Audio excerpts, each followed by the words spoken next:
handicapped.com.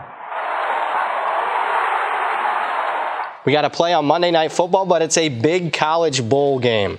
This is Brad Powers in the pregame.com studios just off the Vegas Strip. We're talking the Sugar Bowl. We got Oklahoma from the Big 12 taking on Auburn from the SEC. Showdown in the Big Easy. Show me an easy winner. Yeah, we're going to go with over the total in this one. That's right, free pick over. And let's talk about Auburn's offense. It's now healthy. They get their quarterback back. They get their running back from injury. You look at those two guys. Petway, the running back for Auburn, one of the best in the SEC. He missed a total of 4 games this year, including a couple at the end of the season. Their quarterback, Sean White, not a world beater, but still a very efficient quarterback, and the difference between him and the backup is substantial. He missed a couple of games also at the end of the season. Now they're both back, and I expect an uplift from the Auburn offense. How big of an uplift with these two guys back in and your power ratings? It's huge. Let's talk about the month of October when they were both healthy. Auburn's offense averaged 48 points per game.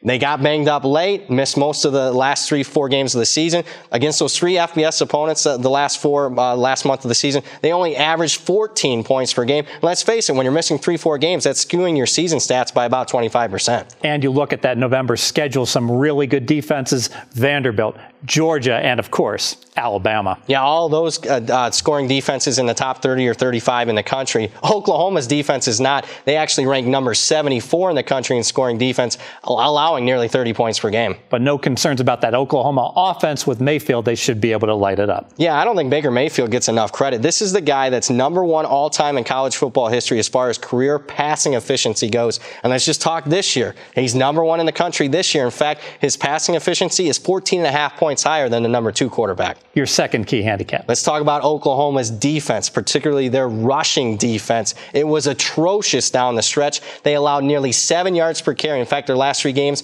6.8 yards per carry is what they allowed. And they allowed 272 rushing yards per game. Now they're facing the number 6 rushing offense in the country in Auburn. And we saw problems even back in September. Remember that game against the Buckeyes when Ohio State had the big lead? They were just running the clock out. Oklahoma could not stop them. Yeah, and I think we got a misconception here is they got better as the season went on, but it was most likely because they were facing weak opposition in the Big 12. At the end of the season, they were playing the top Big 12 teams, and we saw that rush defense vulnerable just like they were early in the season. Let's make it official. Yeah, let's make this official. We're going over the total here in the Sugar Bowl. Auburn's offense is undervalued because they're finally healthy, unlike what they were at the end of the season. And Oklahoma's rush defense was gashed at the end of the year.